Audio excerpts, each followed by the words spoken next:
Bonjour Pascal Fouché et merci beaucoup d'être au rendez-vous de mise en page aujourd'hui. Bonjour. Alors, Bonjour. s'il y a quelqu'un avec qui il faut parler littérature en ce moment, c'est bien avec vous. C'est gentil. Mais puisque, écoutez, c'est l'événement du siècle. Cette sortie des retrouvailles, des inédits de Céline, de ces manuscrits qui, après quelques décennies, viennent ressurgir comme ça dans ce monde littéraire. Alors, j'aimerais discuter avec vous, bien sûr, de cette aventure incroyable sont ces retrouvailles avec Céline.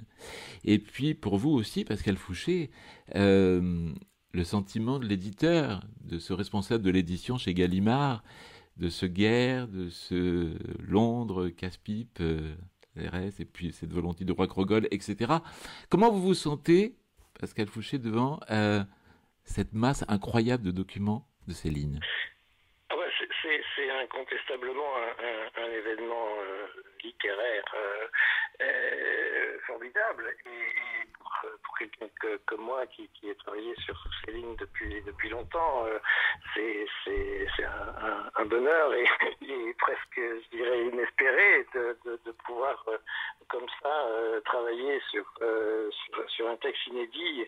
Alors je précise que moi je vais travailler sur Guerre, donc celui qui vient de paraître, mais que ce sont d'autres spécialistes qui vont publier Londres, s'il s'agit de Régis Tamanzi qui est en train d'en préparer l'édition, et Henri Godard qui prépare l'édition de Casse-Pipe. C'est parti le travail comme ça, parce que c'est un gros travail, et pour que ça puisse être publié assez rapidement, puisque ça a fait quand même l'événement, effectivement, à l'automne dernier, au l'été dernier, et Gallimard a souhaité, avec les ayants droit, que ces textes puissent être publiés le plus rapidement possible. Donc on s'est effectivement réparti le travail, et j'ai eu la chance effectivement de travailler sur ce premier inédit qui est Guerre. Alors, si on rappelle un petit peu les conditions dans lesquelles ces manuscrits ont été pris à Céline. C'est qu'en 44, Céline quitte Paris. Il est en danger, bien sûr, parce que bon, il a fait quelques bêtises. Il craint bien sûr d'être emprisonné. Ouais, ouais. Pour ses écrits polémiques qui datent d'avant-guerre, mais qu'il a réédité pendant la guerre. Bon, il faut dire qu'il avait écrit des pamphlets, qu'il avait écrit avec toute la presse collaborationniste et qu'il avait chaud aux fesses, on peut dire. Oui, absolument. Donc effectivement, il quitte Paris en juin 44 pour l'Allemagne et ensuite le Danemark. Ouais, ouais. Est-ce qu'on sait qui avait récupéré donc tous ces feuillets manuscrits de Céline? Non, on sait qu'il les a laissés dans son appartement. On sait que son appartement a été manifestement visité à plusieurs reprises par plusieurs personnes. Il y a eu des noms qui ont circulé, mais sans qu'on sache précisément qui. Peut-être que le journaliste à qui ils ont été remis, Pierre Thibaudat, qui les a exhumés, si je puis dire, l'été dernier, peut-être que lui pourra en dire plus, j'espère, un jour. Alors, on retrouve et on imagine votre état d'esprit face à ces feuillets de Céline. Moi, je vous imagine un petit peu, puisqu'on sait que vous êtes un grand spécialiste de l'histoire. Vous avez fondé d'ailleurs avec Olivier Corpet et Jean-Pierre Dauphin l'Institut Mémoire de l'édition contemporaine. On vous imagine un peu comme devant comment pourrait-on dire, un grand voyageur devant l'Atlantide retrouvée. Oui, tout à fait. C'est un sentiment étrange d'une responsabilité déjà face à effectivement un texte inédit dont il faut donner une version qui pourra être effectivement analysée, qui pourra faire l'objet d'études. Et donc c'est une grande responsabilité, puis c'est un grand bonheur aussi de pouvoir se lancer comme ça. J'avais déjà travaillé sur des manuscrits de Céline, mais c'était des manuscrits publiés, c'était comment dire, des feuillets retrouvés de Guignosgand ou de casse-pipe. C'est pas tout à fait la même chose qu'effectivement un texte qui est totalement inédit, inconnu, dont on ne sait pas, on ne connaît pas la teneur. On ne sait pas si c'est pas un vieux fond de tiroir que Céline avait léché volontairement sans vouloir le publier, ou si c'était au contraire une œuvre en train de se faire et qu'il aurait éventuellement reprise plus tard. Donc quand on a commencé à travailler, franchement, on se demandait si ça, on ne savait pas si ça aurait effectivement un intérêt de publier pour l'œuvre de Céline. Et on a été heureusement assez vite rassurés. J'ai bien dû rester là encore une partie de la nuit suivante. Toute l'oreille à gauche était collée par terre avec du sang, la bouche aussi. Entre les deux, il y avait un bruit immense. J'ai dormi dans ce bruit et puis il a plu, de pluie bien serrée. Kersuzon, à côté, était tout lourd, tendu sous l'eau. J'ai remué mon bras vers son corps, j'ai touché, l'autre je pouvais plus. Je ne savais pas où il était l'autre bras. Il était monté en l'air, très haut. Il tourbillonnait dans l'espace et puis il redescendait, me tirait sur l'épaule, dans le cru de la viande. Ça me faisait gueuler un bon coup chaque fois et puis c'était pire. Après, j'arrivais à faire moins de bruit avec mon cri toujours que l'horreur de boucan qui défonçait la tête, l'intérieur comme un train. Ça ne servait à rien de se révolter. C'est la première fois dans cette mélasse pleine d'obus qui passait en sifflant que j'ai dormi. Dans tout le bruit qu'on a voulu, sans tout à fait perdre conscience, c'est-à-dire dans l'horreur en somme. Sauf pendant les heures où on m'a opéré, j'ai plus jamais perdu tout à fait conscience. J'ai toujours dormi ainsi, dans le bruit atroce depuis décembre 14. J'ai attrapé la guerre dans ma tête. Elle est enfermée dans ma tête.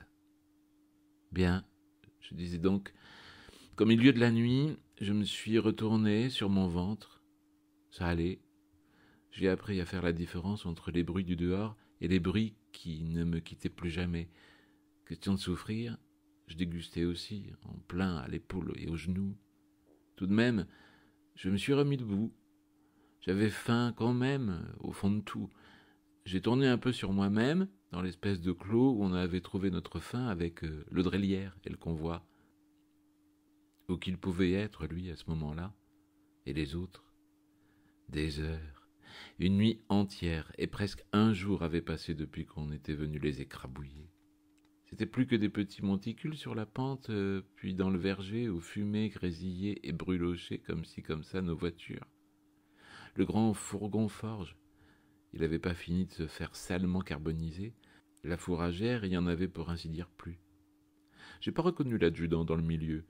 J'ai reconnu plus loin un des chevaux avec quelque chose derrière lui, un bout de timon, dans la cendre, plaqué le long du mur de la ferme qui finissait juste de s'écrouler par lambeaux. Ils avaient dû revenir se précipiter au galop dans les décombres, dans le plein du bombardement, poussés au cul, en plein dans la mitraille. C'est le cas de le dire. Il avait bien travaillé le Drélière. Je suis resté accroupi encore, sur le même endroit. C'était de la boue d'obus bien triturée. Il en était venu au moins 200 des obus au moment, des morts par-ci, par-là. Le mec aux musettes, il s'était crevé comme une grenade, lui, c'est le cas de le dire, du cou jusqu'au milieu du pantalon. Dans son bide même, il y avait déjà 2 rats pépères qui croûtaient sa musette au trognon rassis.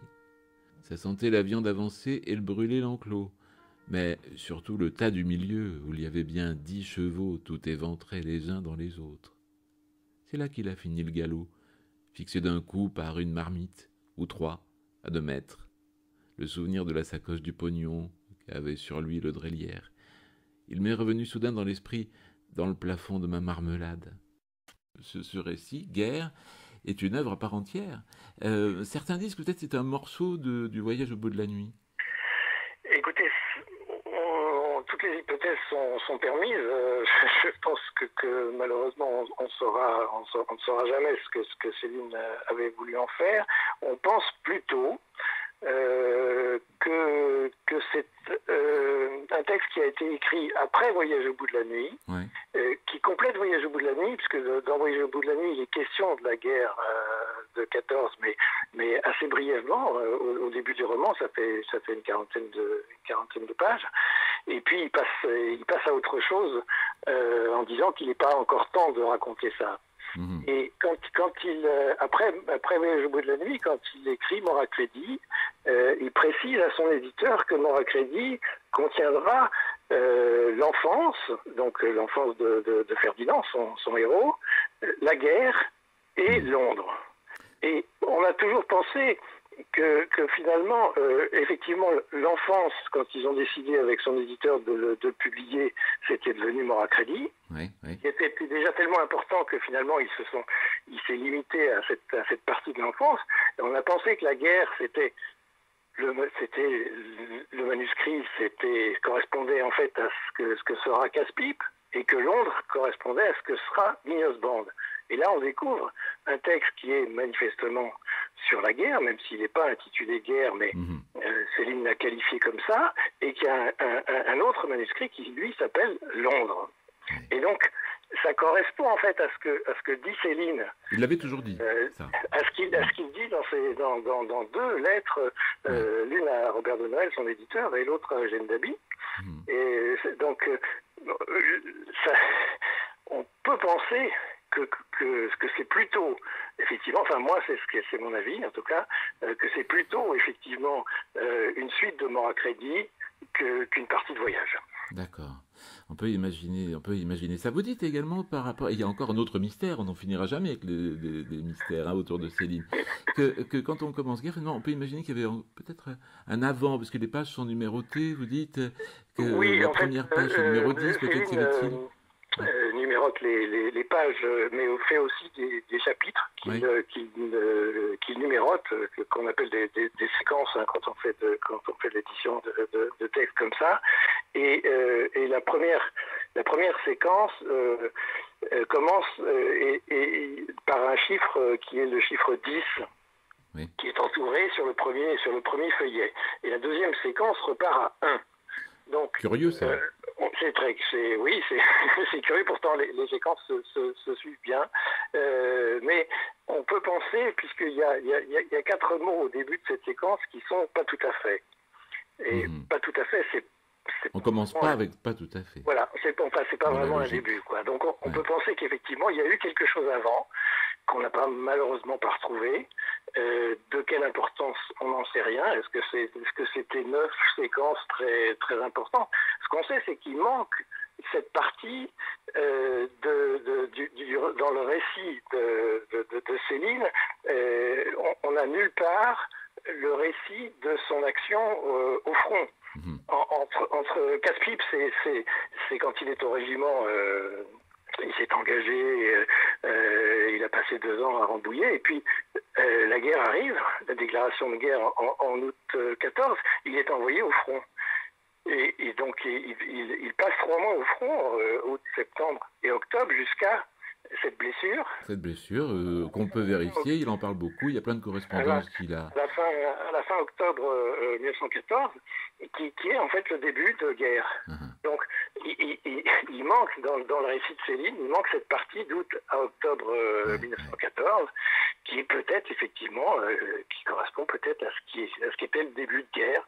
Là, malheureusement, il fait pas partie des manuscrits retrouvés. Alors on ne sait jamais, peut-être ce sera la partie, un peu le Graal à retrouver encore. Voilà, le début de guerre. Quand même, c'est déjà formidable d'avoir retrouvé cet ensemble. Je ne sais pas s'il faut espérer encore, espérer en trouver d'autres. Question d'être sonné, on ne pouvait pas mieux faire. Mais j'avais la vie dure quand même, puisque c'est seulement 2 jours plus tard qu'ils m'ont cueilli, gisant dans la prairie en contrebas où je m'étais laissé glisser du wagon. Je déconnais toujours, c'est certain. À l'hôpital qu'ils m'ont mené. Ils ont réfléchi d'abord avant de choisir. Ils savaient plus si j'étais belge, ou bien anglais, français, j'hésitais aussi, tellement je m'étais frusqué avec des bouts, et tout ça en cours de route. J'aurais pu être allemand, ils y auraient rien vu. Et puis aussi, Il y en avait pour tous les goûts des ambulances à Perdu sur la Lys. C'était une petite ville, mais en position juste pour recevoir des troufions de toutes les batailles.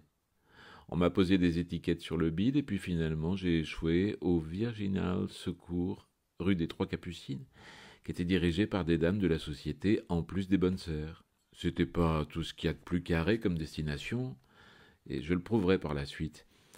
Ça m'emmerdait d'aller mieux dans un sens, parce qu'il fallait que je fasse un effort pour déconner tandis qu'il me transportait. C'était plus si sincère. Les 2 jours et 2 nuits dans l'herbe, ça m'avait en somme plutôt fait du bien. Une putain de vitalité. Je louchais un peu de ma litière pour voir les mecs qui me ramenaient en ville. C'étaient des infirmiers à cheveux blancs. Pour la douleur et le bruit, le sifflement, tout le bastringue, c'était bien revenu d'emblée avec la conscience, mais c'était supportable. En somme, je préférais encore le grand délabrement d'avant où j'étais presque mort, sauf une espèce de chiasse de douleur, de musique et d'idées. À présent, c'était pas douteux que, si on me parlait, je pourrais pas m'empêcher de répondre. C'est pas toujours qui est grave, malgré que j'avais du sang encore plein la bouche et même l'ouate qui me faisait un grand bouchon dans l'oreille à gauche. Le truc du rêve de la légende, je pourrais plus être assez coquin pour m'en servir et leur en donner à froid, car à présent, j'avais la grelotte. J'étais froid comme un mort, en somme. Mais seulement le froid. Ça n'allait pas. Ils m'ont fait franchir la porte de la ville, un vrai pont-levis alors, avec des grandes précautions. On a croisé des officiers, et puis même un général, et puis des Anglais, plein de kakis, des bistrots, des coiffeurs. Des chevaux qu'on menait à l'abreuvoir, ça me rappelait 1000 choses. Je jetai un œil vers ces choses en souvenir de Romanche. Combien de mois déjà qu'on était partis? C'était comme tout un monde qu'on avait passé, qu'on serait tombé de la lune. J'en perdais pas un cil quand même du nouvel endroit. C'était pas bien possible de tomber plus moche et plus rebutant que j'étais, mais quand même, je me gourais bien. Et finalement, qu'au quart d'idée, qu'au morceau de viande saignante et qu'à l'oreille tonitruante, qu'à ma grosse tête capituleuse, ces vaches d'hommes en voudraient encore. Et je serais encore bon pour être traqué et plus vachement que jamais. Bien, Ferdinand, j'ai dit, t'as pas crevé à temps? T'es qu'un beau lâche, t'es un putain de Jean foutre, tant pis pour ta sale gueule de con. Mise en page, aujourd'hui, Louis-Ferdinand Céline, Les Inédits, Guerre.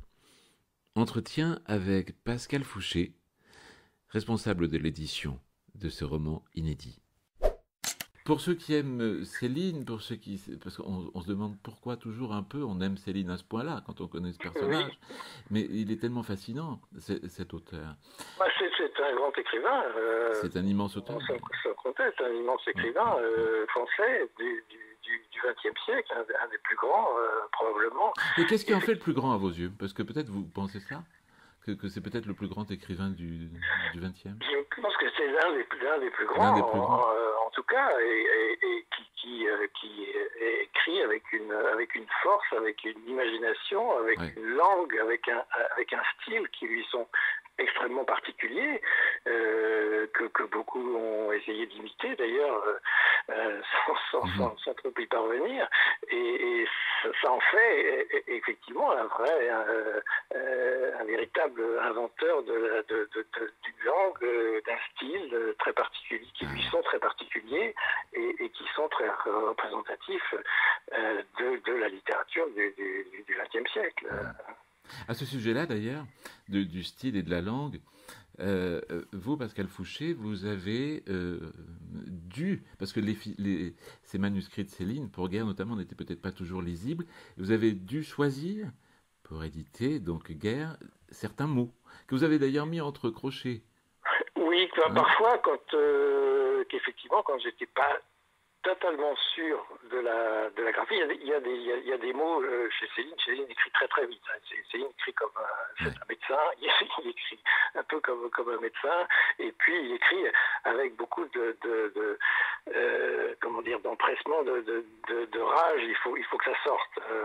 Et il écrit au fil de la plume, il rature, parfois justement, il revient sur ce qu'il écrit, il rature, il écrit, il réécrit entre deux lignes, et ces réécritures, ce sont souvent effectivement des endroits qui sont beaucoup plus difficiles à décrypter.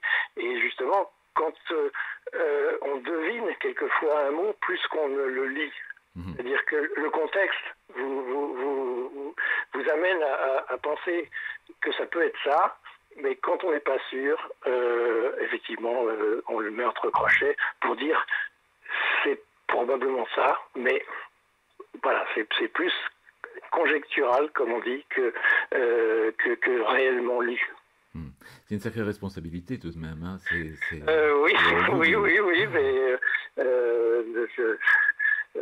il faut que quelqu'un l'assume. Oui, quel travail formidable. Et puis voilà, maintenant ça existe, tout le monde peut et pourra donner son avis éventuellement et avoir peut-être d'autres lectures. À ce moment du récit, Guerre de Louis-Ferdinand Céline, Ferdinand, le double de Céline, est envoyé à Perdu-sur-la-Lys et là il va être soigné, il est très amoché et là on va commencer à le soigner, à s'occuper de lui. Vous devez le sonder. Venez mademoiselle Cotidon, se blesser, ça vous apprendra, il y a aussi quelque chose à la vessie celui-là. Le docteur Méconi l'a bien recommandé en partant. Sondez les blessés qui ici n'urinent guère. Sondez les blessés. On me monte au premier donc, soi-disant pour me sonder. Je me rassure un peu, je louche. Il n'y avait pas de cercueil au premier, rien que des lits entre les paravents. Elles se mettent à 4 dames pour me déshabiller. On me mouille d'abord de haut en bas, tous les haillons parce que tout est collé. Des tifs aux chaussettes, mes pieds qui font partie du cuir. Là, c'est des manœuvres bien douloureuses. Dans le bras, j'ai des asticots. Je les vois qui vibrent, je les sens. Du coup, la môme Cotidon, elle se trouve un peu mal. C'est ma branleuse qui prend la suite. Elle est pas mal, la branleuse. Sauf les dents tout en avant, et bien un peu verdâtre aussi, un petit endroit bien pourri. Ça me fait rien. Apparemment, c'est tout ce qu'il y a de convenable et de sollicite comme atmosphère.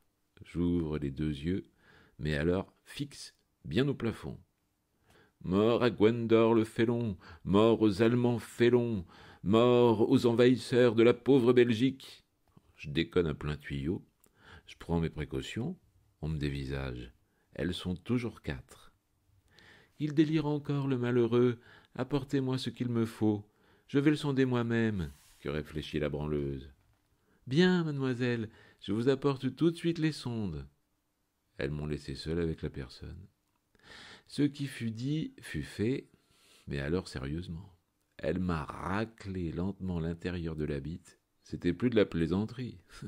Je ne bandais pas. J'osais pas gueuler quand même. Elle m'a bandé ensuite.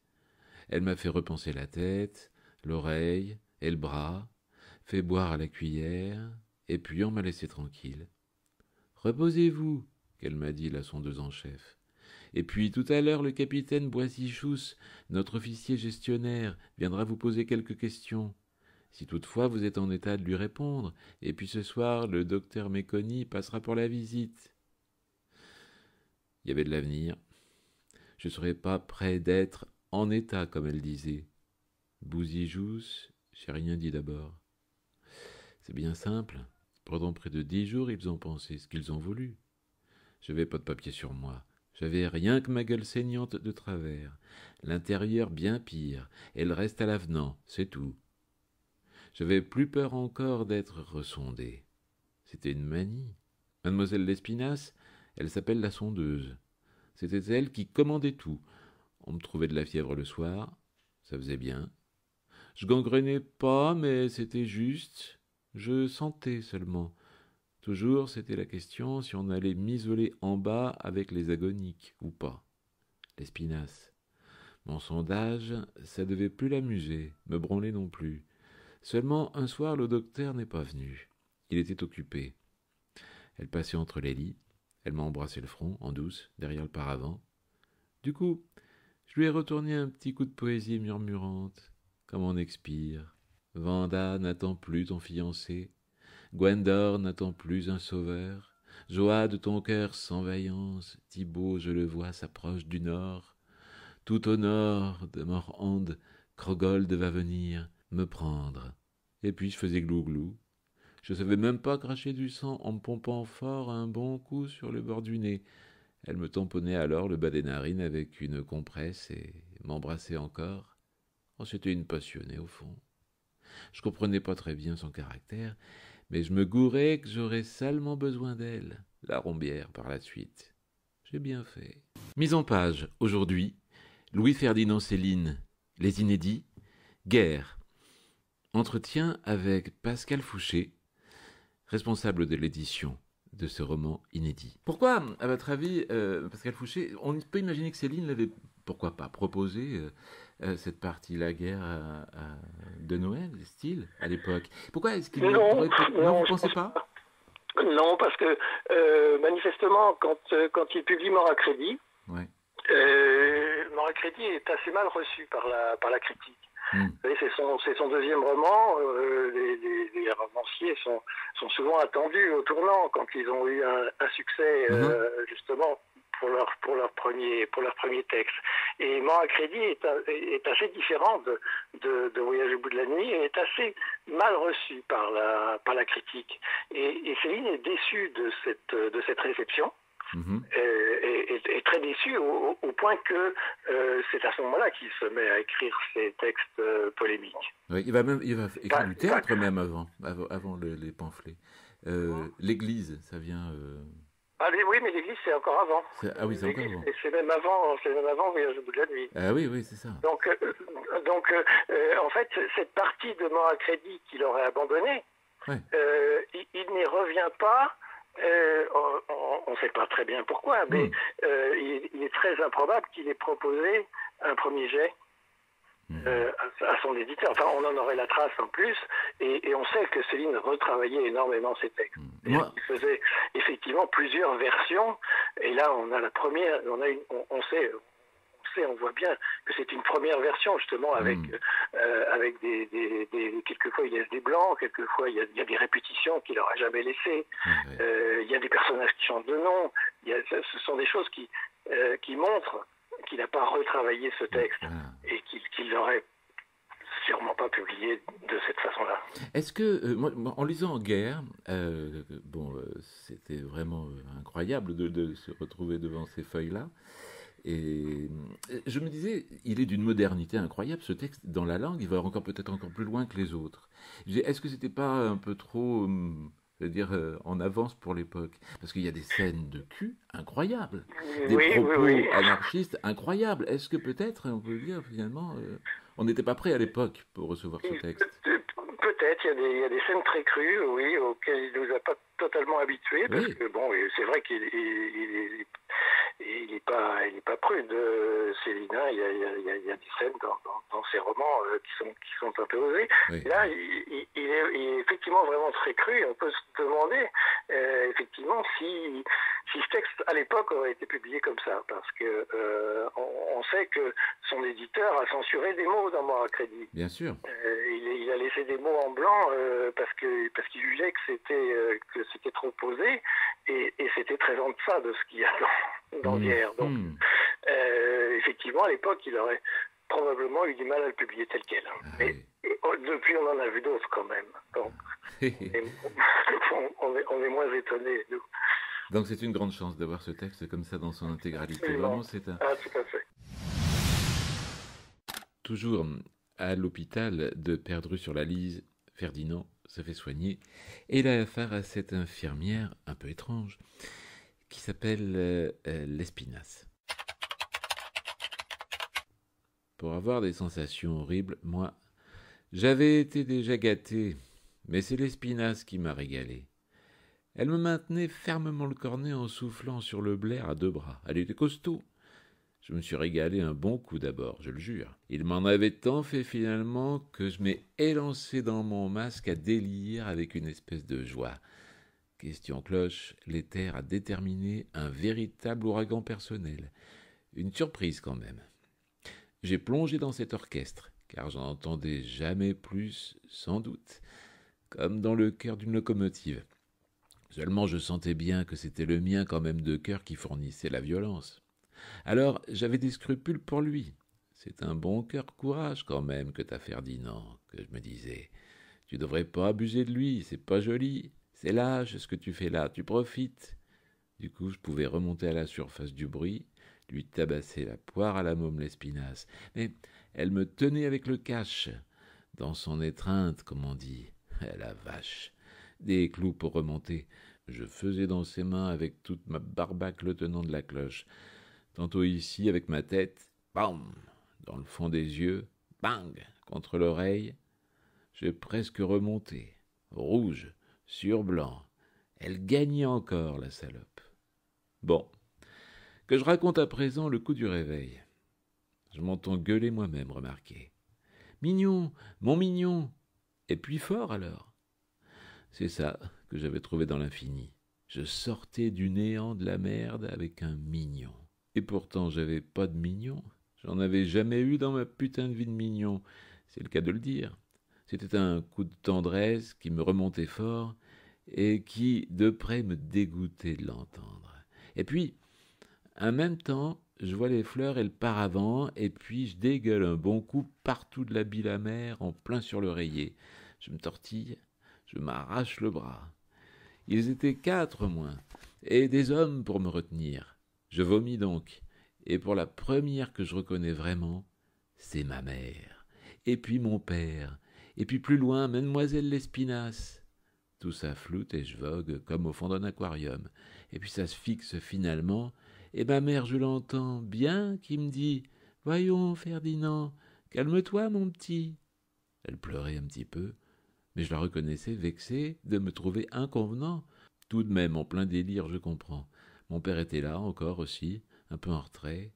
Il avait mis sa cravate blanche et son complet habillé pour venir. « On vous a bien arrangé votre bras, Ferdinand, » qu'elle me fait alors l'Espinasse. « Le docteur Méconi est très content de votre opération. » Mise en page, aujourd'hui, Louis-Ferdinand Céline, Les Inédits, Guerre.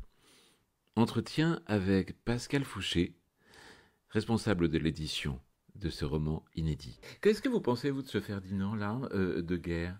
Est-ce que vous le trouvez différent, justement, dans sa mentalité, ce personnage, Ferdinand, qui se repose comme ça à perdru sur la lie?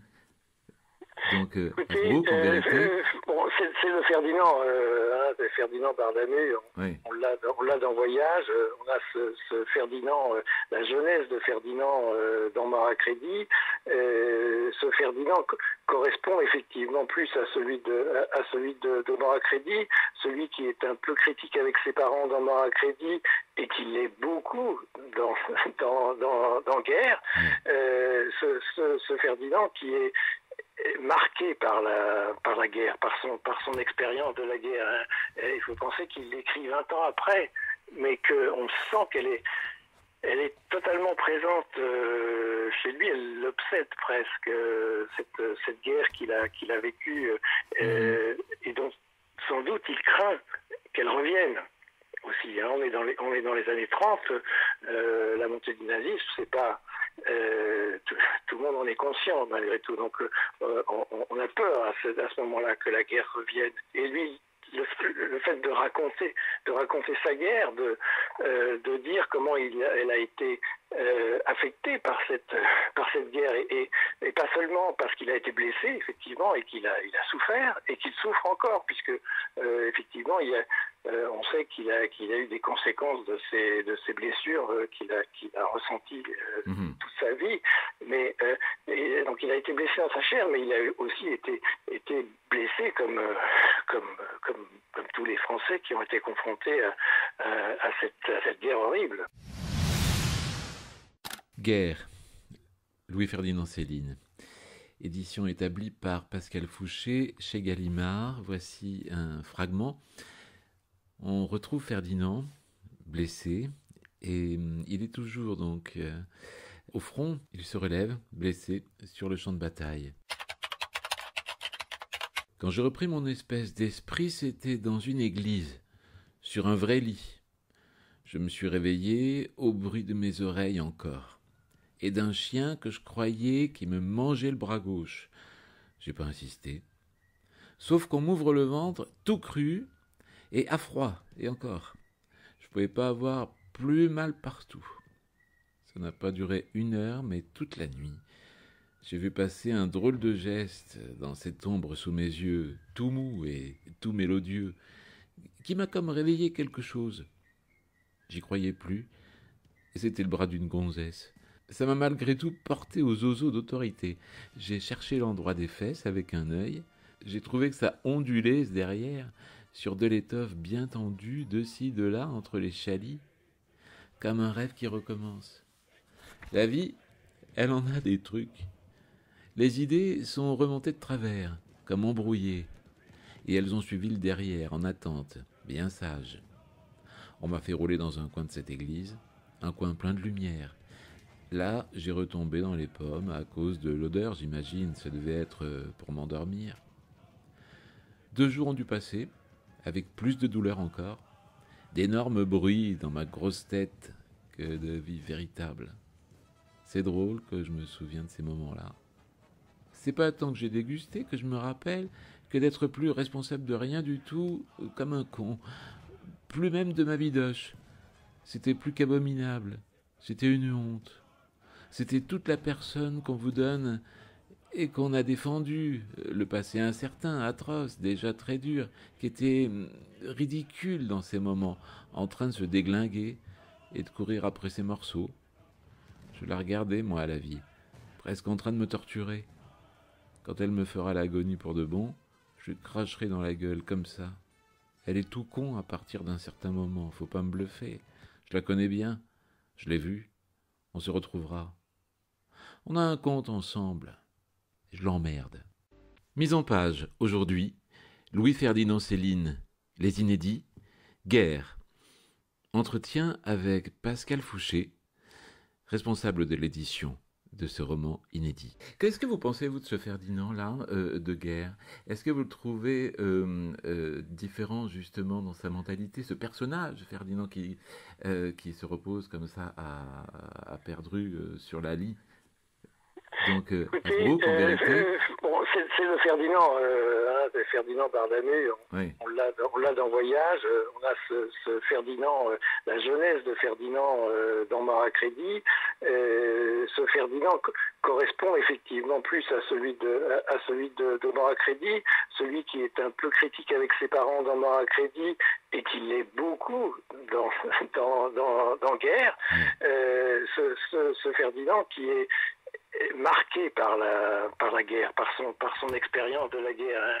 Il faut penser qu'il l'écrit 20 ans après, mais qu'on sent qu'elle est totalement présente chez lui. Elle l'obsède presque, cette guerre qu'il a vécue, et dont sans doute il craint qu'elle revienne aussi. Hein. On est dans les années 30, la montée du nazisme, c'est pas...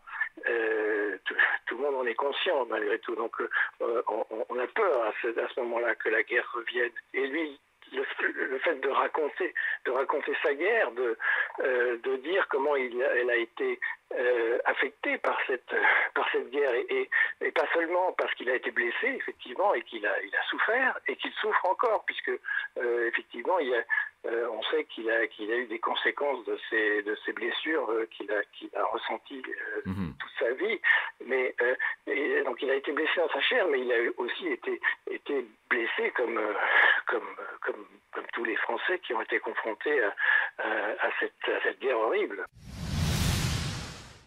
Guerre, Louis-Ferdinand Céline. Édition établie par Pascal Fouché chez Gallimard. Voici un fragment.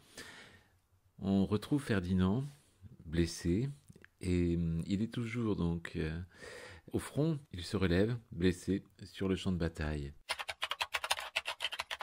Quand j'ai repris mon espèce d'esprit, c'était dans une église, sur un vrai lit.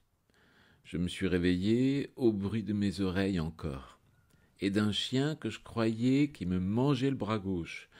J'ai pas insisté. Sauf qu'on m'ouvre le ventre tout cru Et à froid, et encore. Je pouvais pas avoir plus mal partout. Ça n'a pas duré 1 heure, mais toute la nuit. J'ai vu passer un drôle de geste dans cette ombre sous mes yeux, tout mou et tout mélodieux, qui m'a comme réveillé quelque chose. J'y croyais plus, et c'était le bras d'une gonzesse. Ça m'a malgré tout porté aux oiseaux d'autorité. J'ai cherché l'endroit des fesses avec un œil. J'ai trouvé que ça ondulait derrière, sur de l'étoffe bien tendue, de ci, de là, entre les chalis, comme un rêve qui recommence. La vie, elle en a des trucs. Les idées sont remontées de travers, comme embrouillées, et elles ont suivi le derrière, en attente, bien sages. On m'a fait rouler dans un coin de cette église, un coin plein de lumière. Là, j'ai retombé dans les pommes à cause de l'odeur, j'imagine, ça devait être pour m'endormir. 2 jours ont dû passer, avec plus de douleur encore, d'énormes bruits dans ma grosse tête que de vie véritable. C'est drôle que je me souviens de ces moments-là. C'est pas tant que j'ai dégusté que je me rappelle que d'être plus responsable de rien du tout, comme un con. Plus même de ma bidoche. C'était plus qu'abominable. C'était une honte. C'était toute la personne qu'on vous donne et qu'on a défendue. Le passé incertain, atroce, déjà très dur, qui était ridicule dans ces moments, en train de se déglinguer et de courir après ses morceaux. Je la regardais, moi, à la vie, presque en train de me torturer. Quand elle me fera l'agonie pour de bon, je cracherai dans la gueule comme ça. Elle est tout con à partir d'un certain moment, faut pas me bluffer. Je la connais bien, je l'ai vue, on se retrouvera. On a un compte ensemble, et je l'emmerde. Entretien avec Pascal Fouché, responsable de l'édition de ce roman inédit. Ce qu'il y a de très touchant, je trouve, dans Guerre aussi, c'est qu'on perçoit l'ambigu Céline, l'ambiguïté de cet homme dans sa psychologie, c'est-à-dire parfois cette violence qu'il y a dans le vocabulaire, par rapport à la société, par rapport aux femmes aussi, et puis en même temps beaucoup de douceur, même s'il dit du mal de ses parents, par exemple, à un moment il se penche sur les lettres qu'il reçoit de son père, et on apprend finalement que son père écrivait bien, qu'il est assez admiratif de la façon dont parle son père, il parle d'un... Oui, en même temps, il est admiratif, mais critique. C'est-à-dire que ça ne correspond pas à ce que lui ressent. Il trouve qu'effectivement, son père a une écriture tellement classique, oui. peut-être probablement un peu mièvre. C'est ça. On va dire dégueulasse, même, quasiment. Oui, c'est ce qu'il ressent, c'est ce qu'il ressent lui par rapport à son ressenti à lui, c'est-à-dire que ça était tellement violent cet épisode pour lui que le fait que ses parents soient à son chevet à lui parler de leur petit commerce et de leur petite vie, ça crée effectivement chez lui un rejet de cette vie-là, quoi. On dirait toujours qu'il est obligé de détester ce qu'au fond il aime bien. Regardez le début de Mort à crédit, par exemple. C'est tout lui, quand même. Là, on retrouve le Céline, effectivement, qu'on aime ou qu'on déteste. Ça dépend des fois. Il fait quelqu'un de très, très entier, de très investi. Et donc, effectivement, quelquefois, il dépasse les bords. On le sent, et puis quelquefois ça donne des illuminations, enfin des passages qui sont tout à fait étonnants et presque d'anthologie, quoi. Ouais, c'est vrai. Bon, il faut absolument découvrir. Vous qui nous écoutez dans Mise en Page, je m'adresse évidemment aux auditrices, aux auditeurs, il faut absolument vous procurer Guerre, c'est un livre unique, et puis une façon de découvrir Céline. Il faut peut-être, si on ne connaît pas Céline, commencer par Guerre, finalement. Oui, ceux qui ne connaîtraient pas, j'espère que ça pourrait leur donner envie d'aller plus loin, effectivement, parce que c'est un texte assez bref, donc il peut effectivement donner une idée de ce qu'est l'écriture de Céline, de ce qu'est la force de cette écriture, et j'espère que ça en incitera certains, effectivement, à vouloir découvrir ces grands textes que sont Voyage au bout de la nuit, bien sûr, Vigneuse Bande, etc. C'est désormais une très belle porte d'entrée. Qu'est-ce qu'on peut vous souhaiter à vous, Pascal Fouché, maintenant que vous avez découvert ces merveilles et travaillé sur ces merveilles? des textes Écoutez, de je Céline. vais continuer un petit peu parce qu'il faudra éditer ce texte pour la refonte des romans de Céline dans la Pléiade. Donc, là, on va faire effectivement une édition peut-être un peu plus scientifique, avec quelques variantes, avec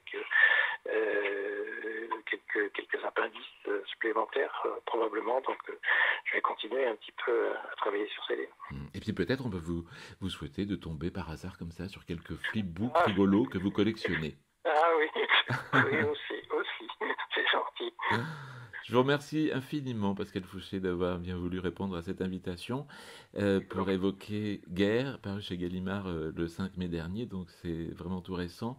Inédite Céline, c'est un très grand événement, d'autres suivront, Londres bien sûr. On aura l'occasion d'en parler en Limousin et comme ça dans le centre de la France, puisque bientôt il y aura les journées de Chaminadour, mais enfin je dis bientôt, ce sera en septembre prochain. Je crois qu'Antoine Gallimard viendra nous en parler. Venez vous aussi, Pascal Fouché, dans ces journées de Chaminadour. Avec plaisir. Que vous connaissez peut-être. En tout cas, un immense merci Pascal Fouché. Et puis je vous souhaite une bonne journée. Oui, également. Merci. Merci. Merci à vous toutes, à vous tous d'avoir suivi cette émission. Il y avait de la musique, bien sûr, dans cette émission et des extraits également de films. Tenez par exemple Long dimanche de fiançailles. C'était Denis Lavant qui a interprété cette célèbre chanson de Craon dans ce film. Donc Un long dimanche de fiançailles, Caro et Jeunet. Vous avez pu entendre également Rosalie de Théodore Botrel, une chanson qui date de 1914, interprétée par Marc Debève. Vous avez également, dans la série des grands de nouveautés, Nine Pinson qui a interprété Le cri du poilu, Marc Augeret que l'on retrouvait avec un immense plaisir avec J'avions reçu commandement. Vous avez sans doute aussi pu reconnaître la voix de Louis-Ferdinand Céline lui-même qui chantait Règlement. Eh oui, c'est un document important, comme le sont aussi des documents où, par exemple, Céline était interviewée par Louis Pauwels, d'autres interviews de Céline, notamment en 1953. Et puis un dernier document là où Céline évoquait justement la guerre de 14. Des documents que vous pouvez retrouver sur internet qui proviennent de l'INA et que vous pouvez trouver donc sur différents sites. Un grand merci avant tout à Pascal Fouché qui a établi cette édition pour Gallimard et qui a beaucoup travaillé. C'est lui qui s'est occupé de ce travail d'édition de guerre pour Gallimard. Donc Louis-Ferdinand Céline, un immense texte. Vraiment, procurez-vous ce livre. Si vous aimez Céline, vous ne pouvez pas faire autrement parce que vous y découvrirez une merveille, quoi, une pépite qui date des années 30, bien sûr, avant que Céline ne tourne mal et n'écrive des horreurs à travers ses pamphlets. Mais là, voilà, c'est un texte du Céline comme on l'aime, un très grand. Merci à toutes, à tous. Merci à Didier Lasséchère qui met en nom cette émission. On se retrouve très vite pour une nouvelle émission sur vos radios préférées, évidemment. Radio Bassivière.